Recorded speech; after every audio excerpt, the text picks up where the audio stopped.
Salam alaikum wa rahmatullahi wa barakatuh. Alaykoum salam wa rahmatullahi wa barakatuh. Oui. Ça va, tu vas bien? Alhamdulillah, ça va quoi les frères? Vous allez bien? Alhamdulillah, je vais bien, barakallahu fik. Alhamdulillah. Alors, t'es prêt? Alors, on attendait que moi ou... Oui. Désolé, je suis en retard peut-être. Non, pas du tout. On était peut-être un peu trop en avant, Non, t'inquiète pas. je sais pas, j'ai à 30, après j'ai envoyé l'invitation, j'ai attendu Oui, Khair, il Inch'Allah. y a eu un petit bug. En Bah, fait, vu que je t'ai envoyé l'invitation, du coup, moi, je pouvais plus ah, ok. t'accepter, tu vois. C'était à toi d'accepter. Ah, ok. Mais pas de Ah, j'aurais dû attendre que tu m'as dit Khair, Inch'Allah. ouais, c'est ça. Bah, vas-y, moi je suis prêt en tout cas. Si tout le monde est prêt, je suis prêt. Tu te rappelles du Inch'Allah. thème de ce soir ou pas? Non, mais quand même. Au moins des choses. Ah, on sait jamais, hein. Je sais que toi, t'es préparé. Ah, quand même. C'est surtout pour nos auditeurs, t'inquiète Non, pas. alhamdulillah. Alhamdulillah, alhamdulillah. On doit tous Ah, savoir avant de mourir. Vas-y, bah, je sais pas, c'est toi qui gère les questions. Tu me poses des questions, moi je Ouais, réponds. naam. Passe. Donc, le thème de ce soir, c'est ce Vas-y, qu'on bon, doit tous savoir avant de mourir, Inch'Allah. Et du coup, tu vas essayer de nous expliquer via à travers des questions, Inch'Allah, ce qu'on doit savoir et les choses les plus importantes, Inch'Allah. non, Inch'Allah, Azza wa Jal. Alors, c'est bon, moi, je suis prêt. Toi, c'est bon, t'es prêt? Inch'Allah, bidnillah. Voilà, bismillah.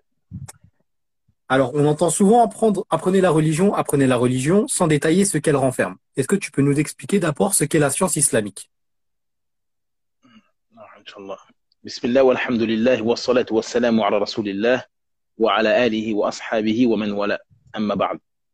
Donc, la question, ça concerne l'apprentissage de la science religieuse. Car, comme tu as dit, il y a beaucoup de gens qui disent qu'il faut apprendre la religion, il faut apprendre la science, etc. Mais ça peut être flou parfois pour certaines personnes, surtout les débutants. Qu'est-ce qui est voulu par la science? Qu'est-ce qui est voulu par la science religieuse? Donc, ce qui est voulu par la science islamique, c'est l'ensemble des matières qui ont un lien avec la religion de l'islam. Quand on dit la science islamique, c'est toutes les matières qui touchent de près ou de loin à l'islam.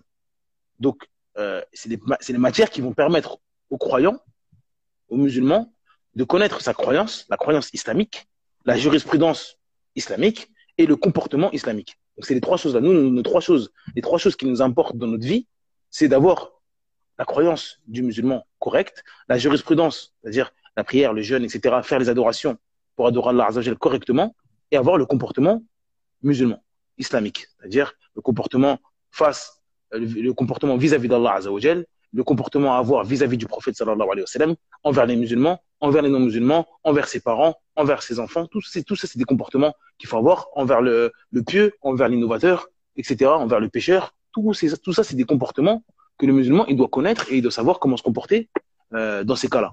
Donc ça, c'est ça qui est voulu par la science islamique. Donc l'origine de la science, comme vous pouvez vous en douter, c'est la révélation. D'accord? C'est le Coran et la Sunna. Car c'est ces deux sources-là que le musulman, c'est de ça qu'il va tirer sa croyance, sa jurisprudence et son comportement. Donc le Coran et la Sunna, c'est-à-dire la révélation, soit par le Coran directement par le biais par la parole d'Allah Azzawajal dans le Coran ou par le biais de son messager sallallahu alayhi wa sallam dans la Sunna, c'est de là qu'on tire notre croyance, notre jurisprudence et notre comportement. D'accord? Ça, c'est les sciences fondamentales, le Coran et la Sunna. C'est ça la science. Le ilm, la science, c'est Allah a dit dans le Coran et le prophète sallallahu alayhi wa sallam a dit dans la Sunna. Donc c'est ça la science. Mais il y a des sciences qui sont clés, qui sont primordiales pour justement comprendre la révélation. D'accord? Parmi ces sciences-là, bien sûr, la langue arabe. Comme vous savez, le Coran, il a été révélé en langue arabe. Donc forcément, si on vous dit il faut apprendre la science, et donc la science, on a dit, la base, c'est le Coran et la Sunna, parce qu'on ne peut pas prendre notre croyance en dehors du Coran et de la Sunna, on ne peut pas prendre notre jurisprudence et notre comportement en dehors du Coran et de la Sunna. Donc forcément, il faut maîtriser la langue arabe. Car Allah Azzawajal, il a révélé le Coran en langue arabe. Et la Sunna, le prophète sallam, il parle en langue arabe. Donc il y a science, la langue arabe. Par exemple aussi, la science du hadith. Ça, c'est une science islamique. La science du hadith. Pourquoi? Pour qu'on puisse déceler le hadith faible du hadith authentique. D'accord? Et ça, il y a plein d'autres sciences qui découlent de ces sciences mères qui sont le Coran et la Sunna. D'accord? Parce que pour comprendre le Coran et la Sunna, comme j'ai dit, il faut la langue arabe, il faut aussi réciter le Coran correctement pour pas se tromper, pour pas faire des erreurs, pour pas dénaturer le Coran. Donc ça, c'est le tajwid. Il y a plein d'autres sciences qui vont Non. découler pour pouvoir comprendre le Coran et la Sunna. D'accord? C'est-à-dire que nous, quand on dit comprendre le Coran et la Sunna, c'est toute une vie. Pourquoi? Parce il y a des dizaines et des dizaines de sciences qui sont nécessaires pour pouvoir comprendre le Coran. Quand Allah nous dit je sais pas, wa aqimus salat, et accomplissez la prière. Ça, c'est dans le Coran. Mais vous êtes d'accord avec moi qu'il y a des dizaines et des dizaines de hadiths pour nous apprendre à faire la prière. D'accord? Les ablutions. Ça, c'est tout un chapitre, les ablutions. D'accord? Il y a les grandes ablutions, les petites ablutions. Il y a qu'est-ce qu'il y a les ablutions? Il y a les types d'eau. Il y a plein de choses. Il y a les menstrues, etc. Donc, pour juste accomplir ce verset qui est accomplissez la prière, il y a des dizaines de sciences derrière. D'accord? Il y a la jurisprudence, il y a les fondements de la jurisprudence, etc., etc. Donc, c'est ça qui est voulu, pour récapituler, ce qui est voulu par la science islamique, c'est toutes les sciences qui touchent à l'islam de près ou de loin. C'est-à-dire qui permettent aux musulmans de pouvoir de connaître la croyance islamique, la jurisprudence islamique et les comportements islamiques. Donc voilà. Taïb. Barakallahu fik. Et du coup, par rapport à la science islamique, en fait, la science obligatoire, pardon, elle consiste en quoi exactement Non. et quelles conséquences si on la connaît pas? D'accord. Donc, par définition, comme la question c'est la science obligatoire, donc par définition, c'est ce qui est obligatoire, d'accord, pour tout musulman et toute musulmane. D'accord? C'est ça ce qui est voulu par la science obligatoire, c'est-à-dire une science que aucun musulman ne doit ignorer. C'est obligatoire sur nous de, de connaître cette chose-là. Donc, j'ai pas le droit d'ignorer. D'accord? Et celui qui l'ignore, d'accord, et qui ne cherche pas à connaître ça, c'est-à-dire qui vit sa vie, ça n'intéresse pas de savoir ou de ne pas savoir ça. On ne parle pas de celui qui vient de se convertir et qui fait des efforts et peut-être, Inch'Allah, avec son intention, en tout cas, il a l'intention d'apprendre. S'il meurt en ayant l'intention d'apprendre, mais il meurt dessus, on ne parle pas de cette personne-là, on parle de celui qui vit. Ça n'intéresse pas, de savoir ou de ne pas savoir, ça n'intéresse pas. Lui, comme il ne connaît pas cette science obligatoire, il n'a pas cherché à la comprendre, à la connaître, il est dans le péché. Parce que c'est obligatoire, encore une fois. Donc c'est quoi qui est voulu par la science obligatoire? C'est toute chose que Allah Azzawajal et son messager nous ont ordonné de faire pour soit entrer au paradis, ou soit, et bien sûr, éviter le feu. C'est-à-dire, la chose la plus importante, bien sûr, c'est l'attestation de foi, le tawhid. D'accord? Sans le tawhid, c'est ce qui fait la différence entre le musulman et les mécréants. Sans le tawhid, on n'a pas d'islam. Donc, forcément, c'est obligé d'apprendre le tawhid, d'apprendre l'unicité d'Allah Azzawajal. Car ce qui fait la différence entre nous, les musulmans et les mécréants, c'est l'unicité d'Allah Azzawajal. Donc, celui qui n'a pas l'unicité d'Allah, c'est l'enfer, c'est un mécréant. Donc, forcément, a fortiori, obligatoirement, on doit maîtriser cela. On ne peut pas ignorer cela. Et on ne peut pas vivre comme ça sans savoir qu'est-ce que le monothéisme. D'accord? Et après, il y a des choses aussi, une fois qu'on a accompli le tawhid et qu'on connaît le tawhid, on a des obligations. On doit prier, par exemple. La prière, c'est obligatoire sur nous. Tout musulman, il doit prier. Donc, je ne peux pas ignorer la prière. C'est-à-dire que c'est l'heure du Maghreb, c'est l'heure du Isha, c'est l'heure du Fajr. Je ne connais pas. Je sais pas, le Fajr, c'est combien de rak'ah, je sais pas qu'est-ce qu'il faut faire, qu'est-ce qu'il faut dire en prière, et ça m'intéresse pas. Bah, ça, c'est une science obligatoire, car pourquoi? Parce que la prière est obligatoire. D'accord? Et tout ce qui est obligatoire sur nous entre dans cela. Donc, bien sûr, en premier lieu, le tawhid, et après, tout ce qui va découler, une fois qu'on a attesté de l'unicité d'Allah Azzawajal, tout ce qui va découler ensuite, si c'est obligatoire, si cette chose-là est obligatoire, c'est-à-dire que si je ne la fais pas, j'ai un péché, bah, c'est obligatoire de connaître cette chose-là. Je dois faire les choses avec science. Je ne dois pas prier pendant 10 ans comme j'ai envie, sans savoir comment prier. Et après, je dis, bah, on m'a dit de prier, j'ai prié. Oui, mais est-ce que tu as appris comment prier, les piliers de la prière, les conditions de la prière, les ablutions? Parce que sans ablution, il n'y a pas de prière, etc. Donc, c'est tout ce qui est obligatoire sur nous, c'est obligatoire sur le musulman de connaître. Tout ce qui est obligatoire sur le musulman et la musulmane, de manière absolue, c'est-à-dire tous les musulmans, personne n'est exempté de prier. D'accord? Donc, tous les musulmans doivent connaître, doivent savoir comment prier. D'accord? C'est ça qui est voulu par les sciences obligatoires et ce qui découle, parce que bien sûr c'est un péché, et bien sûr on est sous la menace du feu. Si c'est un péché, si c'est une obligation qui est haram, et donc la personne a un péché, et si c'est une condition pour entrer en islam, bah, on n'a pas d'islam. Donc ça dépend de l'acte qui est délaissé à cause de l'ignorance. Si c'est l'islam en lui-même, c'est-à-dire qu'on a dit l'attestation de foi, ça m'intéresse pas de savoir l'attestation de foi, je me dis musulman de naissance, mais je suis pas intéressé par l'islam en fait. Et je veux pas savoir ce que c'est le monothéisme, etc.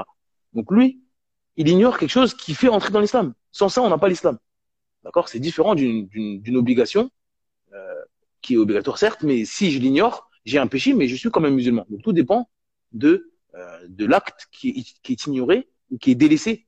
Parce qu'on peut ignorer une chose, mais là, on parle vraiment de celui qui ignore par délaissement. Ça n'intéresse pas. D'accord? Lui, il est sous la menace du feu.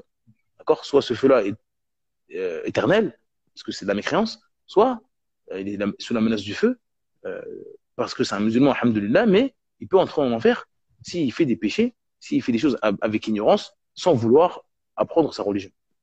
C'est ça les dangers à gravité de ne pas vouloir apprendre sa religion. Barakallahu fik de nous avoir expliqué. Et du coup, dans notre connaissance à l'islam, qu'est-ce qui nous incombe obligatoirement? Pardon. Bah, j'ai un peu répondu, mais on va Mais récapituler, plus que... Inch'Allah. Premièrement, voilà, pas de souci. Premièrement, déjà, c'est tout ce qui est obligatoire sur toutes les créatures. On a dit, comme j'ai dit, l'unicité d'Allah, Azzawajal. La foi, les pieds de la foi, ça, c'est des choses. Si on n'a pas ça, on n'est pas musulman. C'est-à-dire que, on a dit l'islam, le tawhid, la ilaha illallah. D'accord? Muhammad Rasulullah, ça, c'est des choses que tout musulman il doit connaître. D'accord? Qu'est-ce qui est voulu par cette parole? Qu'est-ce qu'elle engendre, cette parole, etc. La foi, il y a les pieds de la foi, là. Croire en Allah, en ses anges, d'accord? En ses livres, en ses messagers, etc. Ça, c'est des choses, on doit avoir une croyance correcte. Et le musulman, il ne doit pas ignorer ça. Il ne doit pas ignorer ça. Donc ça, c'est des choses obligatoires. D'accord? Encore une fois, parce que c'est ça qui nous fait entrer dans l'islam. Ensuite, il y a des choses comme la prière, comme j'ai dit. Ça, c'est des choses, tout musulman il doit prier. Et il n'y a pas d'excuse pour ça. Donc ça, c'est tout le monde qui doit apprendre ça, sans excuse. D'accord? C'est obligatoire pour tout le monde, toutes les créatures. Ensuite, il y a tout ce qui est obligatoire sur nous en fonction de notre situation propre à chacun. Parce qu'on a des choses, peut-être il y a des choses qui sont obligatoires sur moi et qui sont pas obligatoires sur toi ou sur quelqu'un d'autre. D'accord? Comme par exemple, le jeûne du mois de Ramadan, pour celui qui a la capacité. Donc celui qui, peut-être qu'il vient de se convertir, mais il est trop vieux, il ne peut pas jeûner. Bah lui, on ne peut pas lui dire c'est obligatoire sur toi d'apprendre comment jeûner. Pourquoi? Parce que lui, il est malade. Il doit apprendre, par exemple, comment compenser son jeûne, par exemple. Ou pareil pour la zakat. D'accord? On parle de l'obligation, on ne dit pas que c'est pas bien d'apprendre, etc. On parle vraiment, si je ne l'apprends pas, j'ai un péché. On parle vraiment de ça. Donc ça veut dire que celui, par exemple, qui a la zakat, s'il est pauvre, on ne peut pas lui dire c'est obligatoire sur toi d'apprendre la zakat. Parce qu'il n'a pas donné la zakat. Lui, il reçoit la zakat. Mais si la personne est riche, c'est obligatoire pour lui de savoir quand donner la zakat, qu'est-ce qu'il doit donner, etc. C'est obligatoire, c'est une obligation, c'est un pilier d'islam. D'accord? Et donc ça, pareil pour le commerçant. Celui qui fait du commerce tous les 3 fois par semaine, il va au marché et il vend aux musulmans. Il sait pas ce que c'est riba. Il sait pas ce que c'est, il sait pas comment vendre. Il sait rien. Non. On dit, toi, tu es un commerçant, c'est obligatoire pour toi d'apprendre comment vendre en islam. D'accord? C'est obligatoire.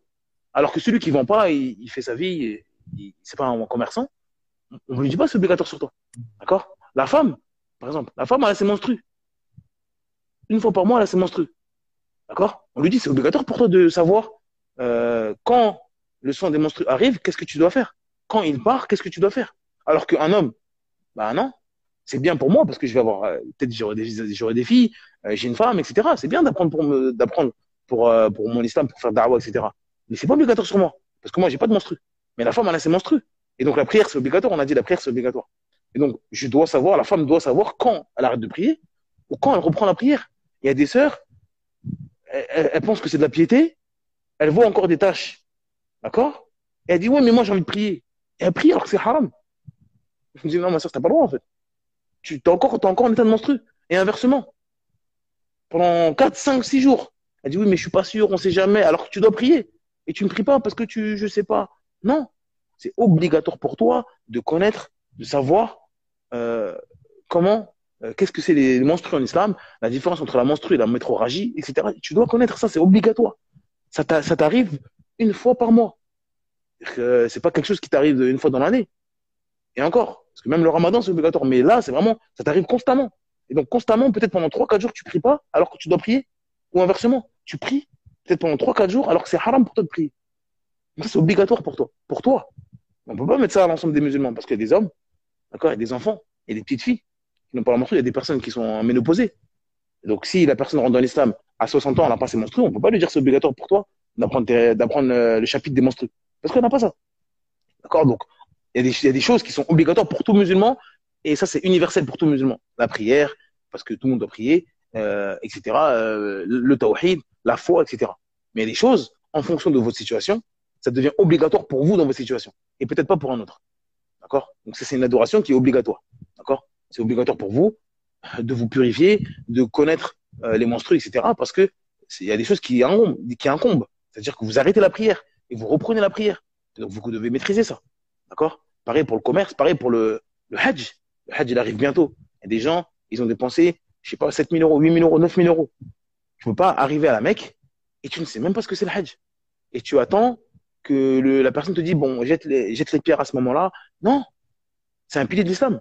Tu dois apprendre. Tu dois t'asseoir et tu dois apprendre. Tu dois t'asseoir, tu dois apprendre. Ça, c'est obligatoire. Non. Et du coup, dans notre connaissance à Allah, qu'est-ce qui nous incombe obligatoirement? Donc, ce qui nous incombe obligatoirement dans la connaissance d'Allah Azzawajal, comme j'ai dit, c'est le tawhid. C'est le tawhid, c'est l'unité d'Allah Azzawajal dans toutes ses catégories. D'accord? Dans le tawhid de la seigneurie. On va résumer le tawhid de la seigneurie par tous les actes d'Allah Azzawajal vis-à-vis de ses créatures. C'est-à-dire que tout ce qu'Allah Azzawajal fait vis-à-vis de ses créatures, c'est-à-dire la création, Allah il crée la vie, la mort, la subsistance, la gérance, tout ça, c'est des actes qu'Allah il fait. Et donc nous, on doit unifier Allah, le musulman, il doit unifier Allah Azzawajal dans, dans sa croyance. D'accord? Il doit maîtriser ça, il doit connaître ça. Il ne doit pas avoir des ambiguïtés. Comme dire, oui, mais Allah, il peut faire ça. Est-ce que. Non, Allah, il est capable de toutes choses. Il n'a pas d'ego dans ça. D'accord? Ça, c'est des choses obligatoires. C'est ce qui valide notre attestation de foi. D'accord? Et ensuite, pareil dans l'adoration. D'accord? On doit maîtriser l'unicité d'Allah Azzawajal, connaître l'unicité d'Allah Azzawajal dans l'adoration. C'est-à-dire que ça, c'est les actes des serviteurs vis-à-vis d'Allah, envers Allah Azzawajal. Donc là, c'est nous qui œuvrons. D'accord? Donc ça veut dire qu'on gêne, on prie, on invoque. D'accord? On fait du dhikr. Tout ça, on le fait pour Allah Azzawajal seul, unique. D'accord? Et donc, on doit savoir ce que c'est une adoration. On doit savoir, parce que beaucoup de gens, beaucoup de musulmans pensent qu'une adoration, c'est juste prier, jeûner. Mais il y a des adorations du cœur, il y a des adorations du corps. D'accord? L'amour, c'est une adoration. La peur, c'est une adoration. D'accord? La crainte, c'est une adoration. L'espoir, c'est une adoration. Le tawakkul, la confiance en Allah, c'est une adoration. Tout ça, c'est des adorations. Et donc, ces adorations, on doit les faire pour Allah Azzawajal.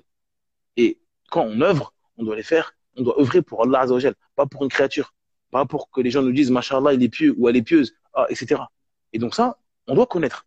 Pourquoi? Parce que on a été créé pour adorer Allah Azzawajal. Et l'attestation de foi, on va le voir plus tard, ça signifie le fait d'unifier et d'attester qu'Allah est la seule divinité qui mérite l'adoration. Et donc, on doit savoir ce que c'est l'adoration, parce que, encore une fois, on est dans la validité de l'attestation de foi qui nous fait entrer en islam. Donc ça, c'est des choses qu'on ne peut pas ignorer vis-à-vis d'Allah. Et pareil pour les noms et attributs d'Allah Azzawajal. C'est des choses qu'on ne peut pas ignorer. La bonne croyance vis-à-vis des noms et attributs d'Allah Azzawajal. Allah Azzawajal, il s'est nommé dans son livre, directement dans son livre, ou par le biais de son messager sallallahu alayhi wa sallam. Et donc, il s'est donné des noms. D'accord?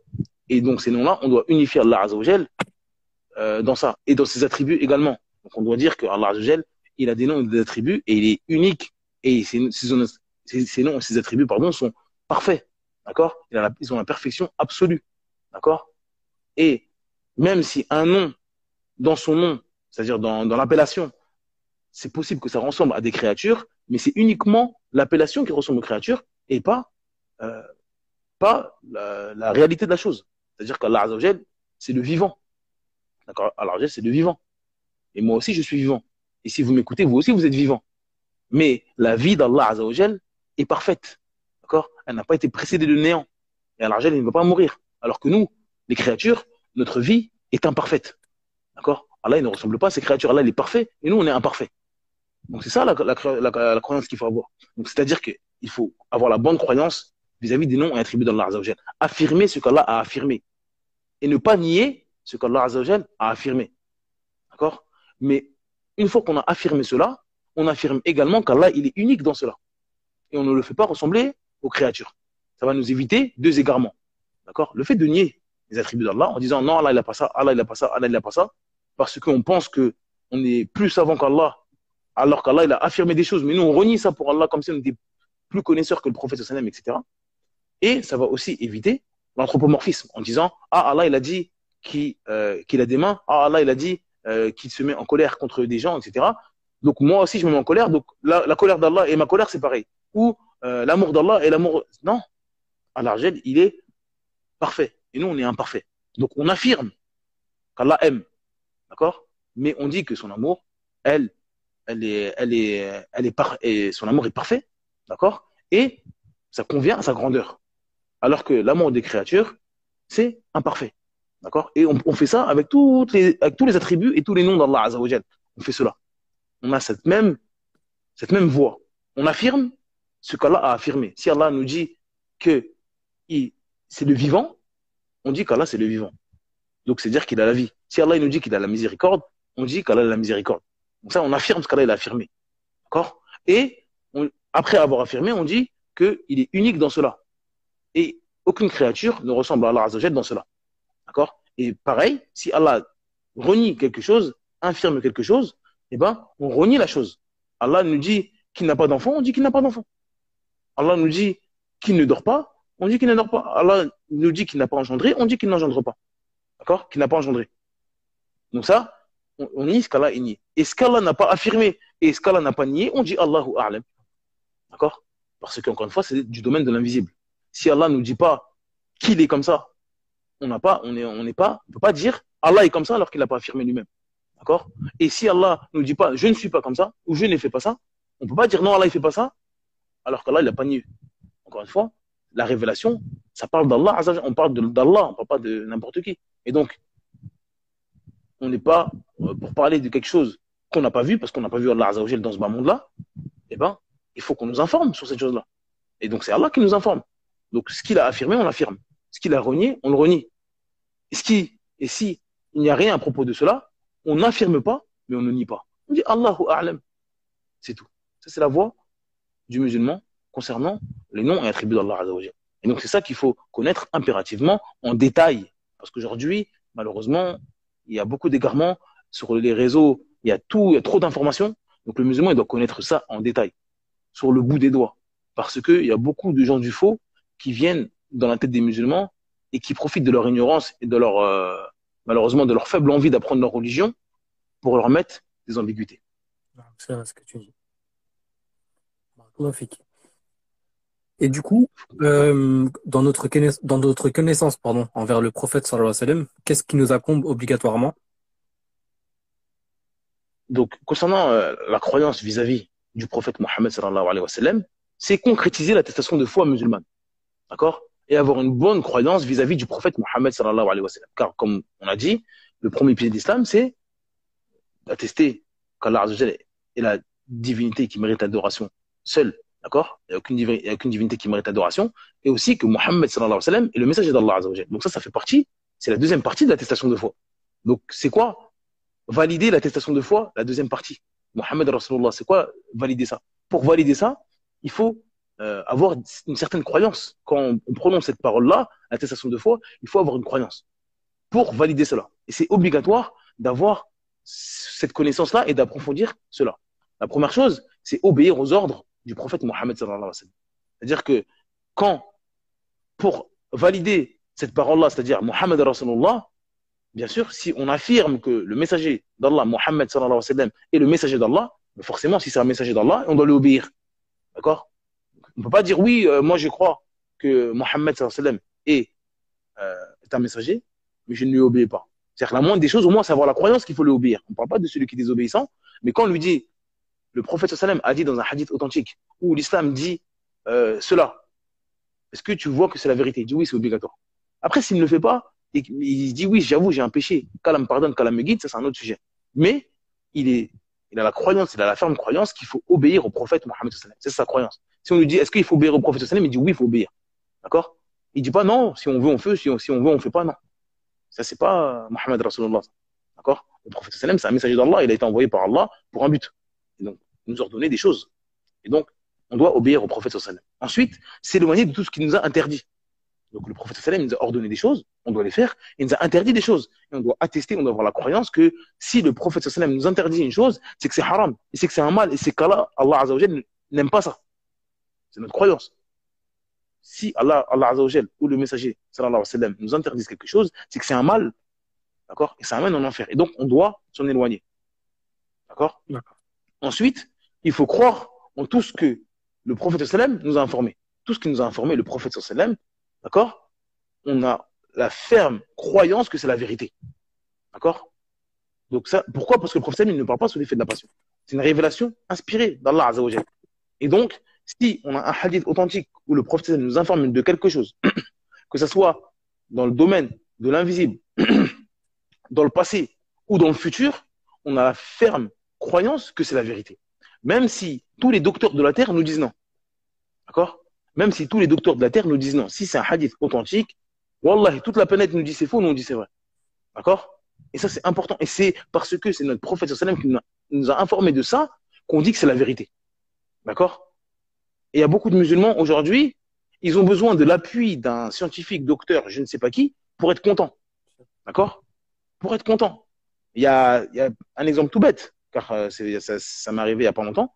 Il y a quelques années, peut-être 50 ans, 60 ans, les scientifiques, soi-disant, disaient que c'est important de manger 3 repas par jour, il faut manger 3 repas par jour, matin, midi, soir, etc. Le prophète sallam nous dit que la pire chose qu'on remplit, c'est notre ventre. Le prophète sallam nous appelle à jeûner. Les bienfaits du jeûne, le meilleur des jeûnes, c'est le jeûne de Daoud, etc. D'accord? Mais il faut manger, à l'époque, il y a peut-être 50 ans, etc., il fallait manger 3 fois par jour. C'était important, il ne fallait pas manger, c'était pas bon de ne pas manger, etc. Maintenant, aujourd'hui, avec la surconsommation, les gens qui mangent n'importe quoi, les gens qui mangent tout le temps, etc., les médecins ont fait des recherches et maintenant ils sont en train de dire oui, il faut faire le jeûne intermittent. Oui, il faut faire ça. Et les musulmans, regardez, on n'a pas besoin d'eux. C'est-à-dire que quand on a le hadith, il y a 1400 ans, on avait le hadith, voilà, jusqu'à aujourd'hui, c'est la vérité. Si docteur Intel dit c'est faux, voilà, on dit c'est vrai. Si ils sont tous à dire oui, c'est vrai, on dit mais on n'avait pas besoin de vous. C'est-à-dire que c'est eux qui nous suivent, c'est pas nous qui suivons ces gens-là. D'accord? Parce qu'on a la ferme conviction que ce que notre prophète Mohammed sallallahu alayhi wa sallam nous a informé, wallah, c'est la vérité. D'accord? Parce que les compagnons du prophète sallallahu alayhi wa sallam, ils ont suivi des hadiths qu'aujourd'hui pour nous c'est clair, c'est évident, parce qu'il y a des scientifiques, etc., mais ils n'ont pas eu ça. Ils ne savaient pas ça. D'accord? Même des versets. D'accord? Donc nous, on n'a pas besoin de la validation, parce que ça peut jouer dans l'ambiguïté des gens. Ça peut mettre des ambiguïtés chez certains musulmans. Un médecin qui va dire non, il ne faut pas faire ça. Non, c'est n'importe quoi, il ne faut pas faire comme ça. Et nous, oh, mais il y a un hadith qui dit, et lui, il tremble. Il dit oui, les scientifiques, ils ont dit. Mais les scientifiques, tous les 20 ans, ils se contredisent. D'accord? Tous les 20 ans, il y en a un qui va dire non, c'est faux, non, c'est pas comme ça, non, il dit n'importe quoi, etc. Donc nous, ça ne nous intéresse pas. Si ça ajoute, on peut faire da'wah ou dire regarde, subhanallah, regarde, les médecins, ils ont dit ça c'est un autre débat. Mais maintenant, dire ah, c'est bon, je suis apaisé dans mon cœur, j'y crois, parce qu'un scientifique a dit ça, c'est pas correct. On ne dit pas de ne pas ramener une étude, regarder ce qu'ils ont dit les scientifiques, subhanallah, nous on l'a dit à 1400 ans, il n'y a, pas de, y a pas de mal. Mais maintenant, on peut y croire parce que les médecins ont validé, ou alors j'y croyais pas, mais maintenant quelqu'un a validé, j'y crois. Ça c'est dans votre cœur, ça c'est très dangereux. Ça c'est très très dangereux, très dangereux. Donc ça c'est important de croire en tout ce que le prophète sallam nous a informé. D'accord? Ensuite, adorer Allah Azzawajal uniquement parce qu'il nous a enseigné. D'accord? On n'adore pas Allah Azzawajal avec nos têtes, avec nos passions. Moi j'ai envie de faire ça, moi je trouve que c'est mieux de faire ça. Non. D'accord? C'est pas toi qui décide comment adorer Allah Azzawajal. D'accord? C'est Allah Azzawajal qui décide comment lui il veut être adoré. Et pour cela, il a envoyé un messager qui t'a dit prie comme ça, jeûne comme ça, dis ça et ne dis pas ça. D'accord? Et donc, toi, tu dois suivre, si tu veux, l'agrément d'Allah Azzawajal. Si tu veux suivre tes passions, ça c'est un autre débat. Mais si tu veux l'agrément d'Allah Azzawajal, tu dois adorer Allah Azzawajal comme le prophète sallallahu alayhi wa sallam nous a montré. D'accord? Ensuite, ne placer aucune parole au-dessus, aucune parole des créatures au-dessus de la parole du prophète sallallahu alayhi wa sallam. Il n'y a aucune parole de créature au-dessus de la parole du prophète Mohammed sallallahu alayhi wa sallam. D'accord? Quand on te dit le prophète sallallahu alayhi wa sallam a dit, mon frère, le prophète sallallahu alayhi wa sallam a dit ne fais pas ça. Et toi tu viens, tu dis oui, mais moi dans mon pays, dans mon madhab, attends, arrête. Je te dis le prophète Mohammed sallallahu alayhi wa sallam a dit. D'accord? C'est-à-dire que je termine la révélation. Tu peux pas me répondre oui, mais dans mon pays on dit ça. Non. D'accord? Bien sûr, on parle du principe où tout ce qui impose des choses. Si tu dis, moi, je suis un ignorant, après, je connais pas, on m'a dit ça, je fais, ça, c'est un autre débat. Mais il y a des gens, ils viennent à gorge déployée en disant, non, faut pas faire ça. Tu lui dis, mais il y a un hadith que le prophète m'a dit, faut faire. Ah oui, mais chez nous, c'est comme dans notre madhab, dans notre pays, c'est comme ça. Mais non, pas. Dans cette situation-là, ça ne nous intéresse pas. Écoutez bien ma parole. Dans cette situation-là, ça ne nous intéresse pas. Et on va voir après les madhahib, Inch'Allah. Non, mais Mais il faut avoir une bonne méthodologie. D'accord? Il y a la parole du prophète sallam, c'est la révélation, il n'y a rien au-dessus. D'accord? Et ça, c'est ce que nos imams nous ont appris. C'est ce que l'imam Abu Hanifa nous a appris, ce que l'imam Malik nous a appris, ce que l'imam Ahmed nous a appris. Vous allez à l'époque d'imam Ahmed, vous dites oh imam Ahmed, j'ai un hadith et j'ai ta parole, je prends quoi? Mais vous croyez qu'il va dire prends ma parole? Subhanallah. Vous croyez qu'il va dire prends mon madhab? Ça n'existe pas ça. Il va dire jette ma parole, prends la parole du prophète sallam. Et le fait que ces savants nous ont appris ça, ça montre qu'eux-mêmes ils savent qu'ils peuvent se tromper. et qui se sont trompés, c'est des humains, en fait. Donc, quand vous avez la parole du prophète sallam qui est authentique, vous ne devez pas contredire cela. Peu importe l'imam qui est en face de vous, si vous avez un hadith authentique, clair, encore une fois, parce que je les vois arriver. Oui, mais comment on sait qu'est-ce qui... Non, il y a des hadiths qui sont clairs. On ne parle pas des hadiths où il y a des divergences dans la... Non, on parle d'un hadith clair. D'accord? Pour un exemple simple. Selon par exemple, il n'y a pas longtemps, c'était le ramadan, selon les Malikites, le jeûne des 6 jours de Shawwal, par exemple, c'est détestable. Faut pas le faire, c'est pas bon, parce que l'imam Malik, lui, voit que si tout le monde le fait, les gens ils vont croire que c'est obligatoire, etc. Bref, il a des arguments. Est-ce qu'on peut dire, il y a un hadith clair, pour ça, il nous dit de celui qui a fait suivre le ramadan de 6 jours de Shawwal. C'est clair. Qu'est-ce que vous comprenez pas dans ce hadith-là? Me dites pas, oui, mais t'es qui pour comprendre le hadith? Tu parles arabe? Non. Le prophète sallam nous dit, il y a un jeûne qui s'appelle le mois de ramadan. Si tu le finis, et ensuite tu fais 6 jours de Shawwal, tu auras jeûné un an complet. Est-ce que quand je te dis jeûne 6 jours, tu me dis non? Pourquoi? Mon madhab dit que c'est pas bien. Subhanallah.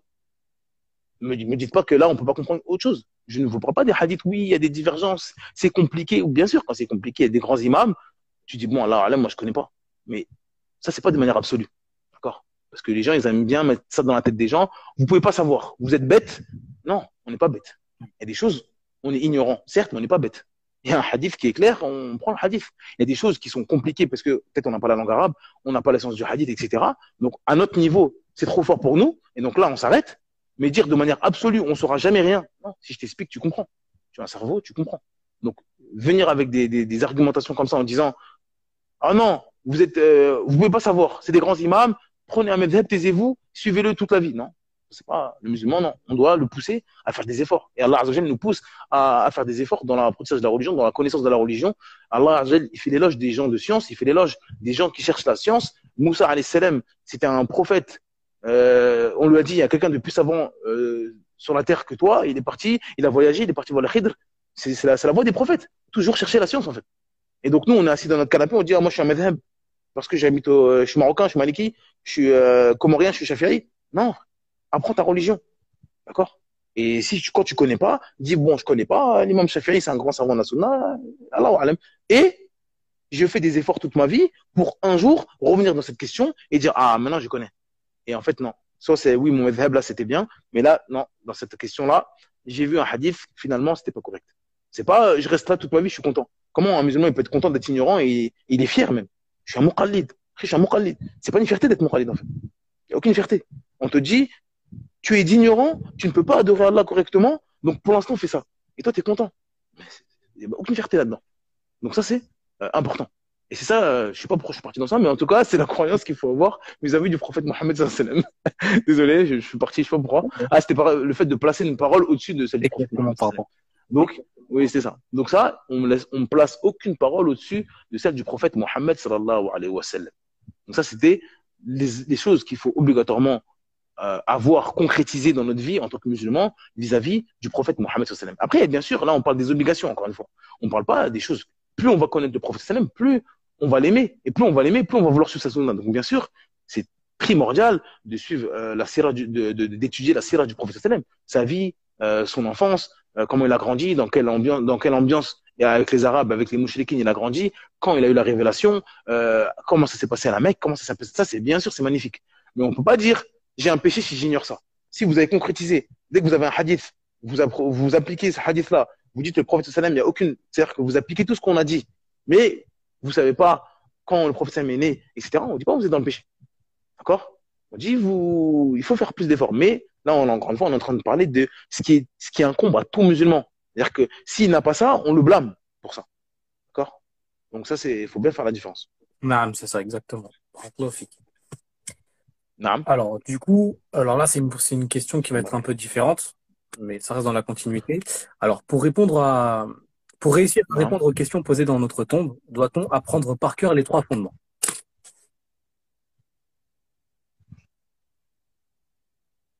Doit-on prendre, ouais? Alors, Les 3 fondements, c'est ça ça a coupé? c'est la question? Non, j'ai pas entendu. Doit-on apprendre quoi? Alors, pour réussir à répondre aux Les 3 questions fondements. posées dans notre tombe, doit-on apprendre par cœur les 3 fondements? C'est ça. Naam. Donc, pour réussir à répondre aux questions de la tombe, d'accord? Pour ceux qui ne savent pas ce que c'est les questions dans la tombe, c'est un hadith célèbre. Quand la personne va mourir, on va la questionner, on va lui demander quel est ton Seigneur, d'accord? Ensuite, on va lui dire quelle est ta religion et quel est ton prophète. Ça, c'est ça qui est voulu par les trois questions de la tombe, d'accord? Donc, pour répondre à ces questions-là, bien sûr, ça sera pas, il n'y aura pas d'anti-sèche. Vous n'allez pas avoir un papier. Ah, on m'a dit qu'il fallait dire non. C'est-à-dire que pour répondre à ces questions-là, il faut évidemment connaître son Seigneur. Quand on va dire quel est ton Seigneur, il faut connaître Allah Azzawajal, avec ce qu'on a dit précédemment, avec le tawhid, etc. Et bien sûr, le mettre en pratique dans sa vie. C'est-à-dire que c'est là, c'est votre cœur qui va parler. C'est votre poitrine. Vous allez être face à un ange terrifiant. D'accord? Là, c'est vraiment, c'est ce qui est dans la poitrine. Et bien sûr, Allah Azzawajal va vous raffermir. Mais parce que dans votre poitrine, toute votre vie, vous vous êtes entraîné à pouvoir répondre à cette question en disant mon Seigneur c'est Allah, et donc il faut connaître Allah, il faut l'adorer correctement, il faut l'unifier, etc. Donc celui qui fait ça, il pourra répondre à cette question-là. Pareil pour la religion, celui qui connaît l'islam, qu'est-ce qui est voulu par islam, d'accord? À quoi l'islam appelle, quels sont les objectifs de l'islam, d'accord? Et comment appliquer l'islam dans ma vie. Donc l'islam m'a dit de prier, l'islam m'a dit de faire les ablutions, l'islam m'a dit d'être bon avec les parents, avec mon voisin, etc. Donc j'applique ça dans ma vie. D'accord? Je m'efforce